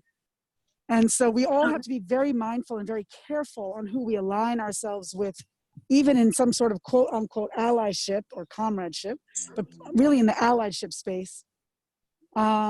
Folks are in some ways who have no political education, who are there, they think, to be of service and of help, often can get us killed and put in very precarious positions and spaces. So with that said, it's really, really important that if anyone wants to participate and be a frontliner or be a conscientious observer or whatever position that they want to take, that they really go through some political education and some nonviolent direct action training to have a deeper understanding on how to support those frontliners who are prepared to put their bodies on the line, to get arrested, and to lead us. But we need to really, really be schooled by them on what their tactics and strategies are so that we can be in support of them in that space. We can't just come into a space and think that even if we've done it in some other march or some other space, we have to make sure we're giving our full attention and focus to those who are organizing on the ground in that space so that we can be in support of their vision, their strategy, and their tactics. And so this is not a sprint. It's a marathon. But I will also say, in the original words of John Lewis's speech, and I will butcher this, I'm sure, but basically saying, we don't want to wait anymore. We don't want to wait anymore. Y'all got to start educating yourselves and have a deeper understanding so that you don't harm yourself or anyone else for that matter. So I just want to again give my support and thank you to the organizers, and also give some wisdom to those who are interested in participating in that way and a deeper understanding on that this is not just oh, I know, let's go out and march, or oh, I know, let's go out and protest. This is a tactical, strategic way in which we get our voices heard and shift the paradigm. So just thank you again. Gina, thank you for joining. Thank you, Gina. Gina's a legend, OG in the space of organizing. Gina, if you could maybe share your information in the chat room, or I know you're walking, if you want to, you can scream it out if it's easier for you. I can try. On Instagram, I'm Peace Gina, PeaceGina. It's probably the quickest and easiest, but I'll do my best to figure out the technology and put my information in the chat. I'm just doing it now. Amazing. Thank you, Gina, for stopping by. Yeah, you can also find us on sankofa.org. Put that also publicly, James. Thank you. Awesome. Perfect. Yes. Stacy just had a quick question, and then I'm going to go to Reverend Cecil as we wrap it up. And then, so Stacy, if you want to just turn your audio on, your microphone. Unmute. There we go. Okay, Sam addressed it, so it sounds like. Okay, so you're good. Okay. Does anybody else have any other? I want to make sure we get everybody's share. I know we're trying to wrap up, and we like to be really, responsible with your time. We so appreciate everybody joining this, and for all you that heeded my call to my APB on my text message saying you got to listen, you got to hear what's going on right now. Thank you guys for joining in.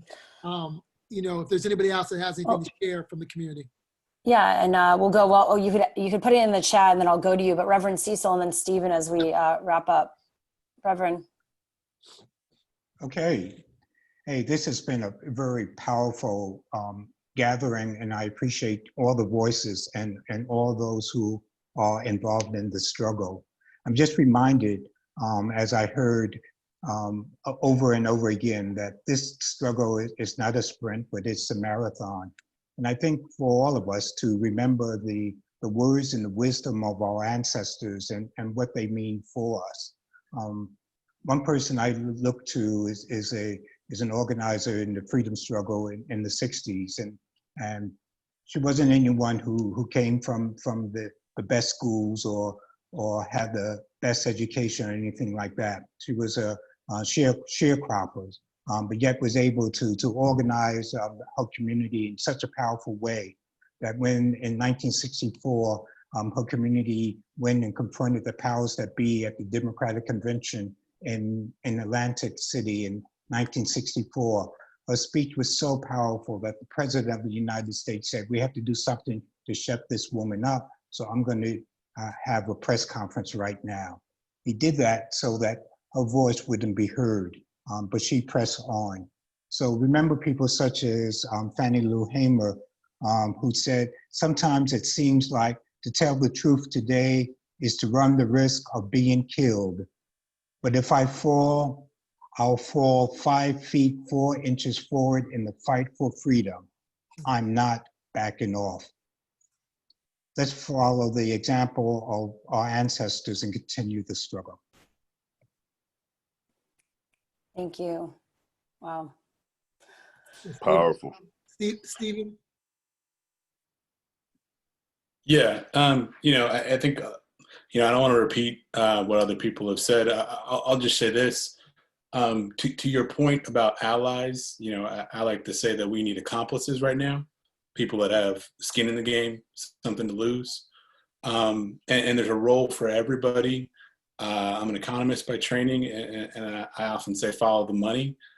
We've got 4,000 Black-owned businesses in the city of Portland. Find a way to support those businesses. Find a way to go online. Find a way to go to that coffee shop, go to that restaurant. Use that construction company and get them money. And I think we can't miss out on the economic opportunity and the impact that's happening to all those folks. And now more than ever, I think people realize thinking about getting ready to fix and to do something is not the same as doing something. And intentions aren't helping us get anywhere. And so, figure out what your role is, figure out whether you're the center fielder or the utility player or the backup, pitcher, relief pitcher, and get into the game and really figure out what your role in action is. Reminds me of a saying, the road to hell was paved with good intentions. There you go. Well, yeah, on that note, this has been really amazing, powerful. It's been also hard. Yeah. It's been, and we want to create a space of healing too here. And so we usually end these with a intention setting meditation. And we have Jordana, who I started Peace Inside Live with. Again, it's a platform community that, we started in quarantine around mindfulness, meditation, and movement, accessible for all, donation-based, because these tools are so important as we come together and create shifts for ourselves in the world right now. And then, of course, I came together with James and authenticated for this. So Jordana's in Thailand right now. She's joining via audio. She's an incredible meditation teacher and coach and healer, and she's going to be bringing us on a quick meditation as we wrap things up today. So thank you. Thank you, Shira. And thank you, everybody, for joining this today. It's an honor to be here, to be witness, and to participate. And I'd like for all of us just to take 2 minutes to tap into ourselves together, because that can be really powerful. We've expressed here, we've shared, we've learned, and an opportunity to integrate is a way in which we can move this forward with each and every one of us together. So wherever you are, just making yourself a little bit more comfortable. If that's just adjusting yourself in your chair or rolling your shoulders up towards your ears and then down your back. And if you feel okay doing so, you can relax your eyes to close just for a minute.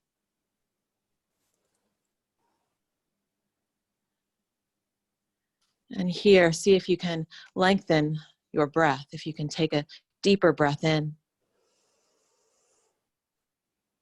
And let a sigh come out through your mouth. With so much intensity, can we relax just a little bit so that we can find a voice inside of ourselves that can hold all of this?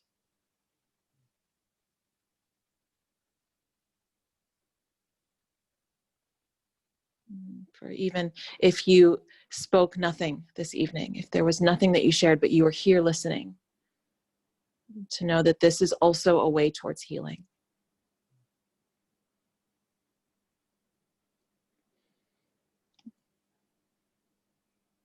And for all that you shared this evening, that this is a way towards healing.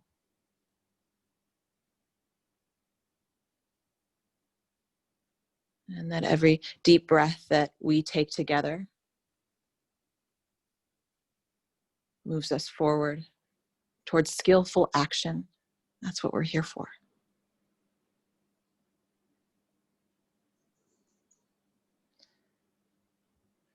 And so taking one hand and placing it somewhere on your body just to connect to the gift it is to breathe and to express and to be in community that supports one another.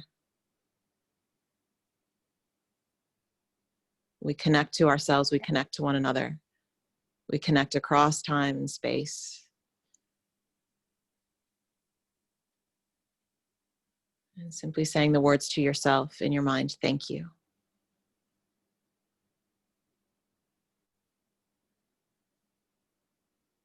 Thank you for all that you have participated in. Thank you for all that you will participate in. Thank you for playing your unique role here.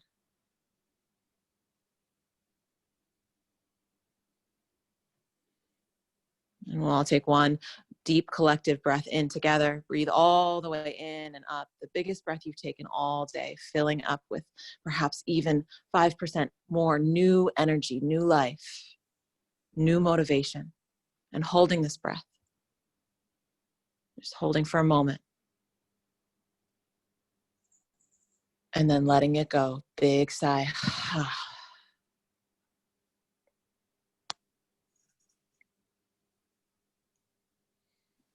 Bringing your eyes to open. Thank you. Thank you so much. I just wanted to say this was an incredible night. I knew very little about what was going on in Portland. I feel like, we are going to be connected to you folks. We are here as an extension of what you're doing. Like I said, we have some tools, some thoughts I want to share with you guys. Continue to fight. Do not let up. Do not let up. Do not let up. We are so thankful. And again, this is not a first date. This is a commitment to being there with you. And this is not about performance by any means. So this is a very special evening, and I'm glad we made some new friends on the podcast. So really appreciate you. Thank you guys very much. How are you? I want to say thank you to all of our amazing guests today for sharing their time, their energy, their voices. Reverend Cecil Charles Prescod, thank you again for your time. I'll just spotlight you as we say goodbye. Thank you. Thank you. The amazing Demetria Hester, thank you. Thank you, Queen. Thank you so much. And please let us know how we can continue. Thank you, guys. You can Don't Shoot Portland and Moms United against Moms United for Black Lives. Amazing. Strong, sisters. Stay strong. We've got Sam Thompson. Thank you. Much love to all you guys. For Thank those you, that are Sam. important. Hey, Demetria, you know it's always love. Mac, you know it from the beginning. Thank you, man. But anybody that is in the Portland area, every Wednesday, 6 p.m., we're meeting at Wilshire Park at 6 p.m. every Wednesday to get our minds together, to galvanize, collectivize all of our skills, talents, expertise, and all that, to focus on the 6 pillars, which again are economics, education, healthcare, community policing and safety, politics, and media. So, amazing. And Mac Smiff joining us today. All folks who did not know me, by the way, and just trusted us to be here today. So thank you. It means a lot. Like we all just texted. We got connected through text. We never met each other. There was just trust, and I so appreciate that from the bottom of my heart. I gotta go feed this kid, you guys. Go do your thing. Yes, thank you. And Stephen Brown, where is Stephen? No, Stephen Green. I know Stephen Brown. That's my friend Stephen Brown. He works at Fox. Where's Stephen? Oh, is he where did he go? Did we lose Stephen? Oh, we might have left. Stephen's on Clubhouse. Yes, there you go. Well, they've been giving, we were supposed to end this 30 minutes ago, so we appreciate it. And to everyone who joined us, we so appreciate you and your time. And again, we'll send an email recapping all this and a link to this video. Yeah, we have some big ones coming. We have some other conversations that are going to be heavy. We're going to continue this focus on cities that you should know about. We've already covered Atlanta. We just went to Portland. We're going to, this thing is called The Other America for a reason. There are cities that have these communities that you don't know about. You're not getting the right information. You're not getting the right news. And we're going to continue this spotlight on cities like this. And we have some really, some heavy topics coming up that Shira and I are working on. So thank you again for all your support. You're welcome. We also have a branch in New York, so you need to talk to them. Yes, we'd love that. New York was on my mind. I was thinking about Moms United for Black Lives. Her name is Leticia. She is beautiful. We up there representing New York. We made, baby, we finna be on the international. You better know. We making moves. Definitely. Revolution is here. Definitely. Okay, I gotta go too. Yeah, please go. You've been amazing with your time. Thank you, guys. Have a good one. Thank you. You too. Bye. We're going to be sending a link. Jay asked, we're sending an email follow-up with everyone's links, everything that we shared today. So again, appreciate it. We also have a WhatsApp. If you want to join the conversation, be updated when we have these, bit.ly/Other America WhatsApp. And yeah, we do this bi-monthly Sundays. We might change it to the weekdays depending, but we'll keep you updated on email.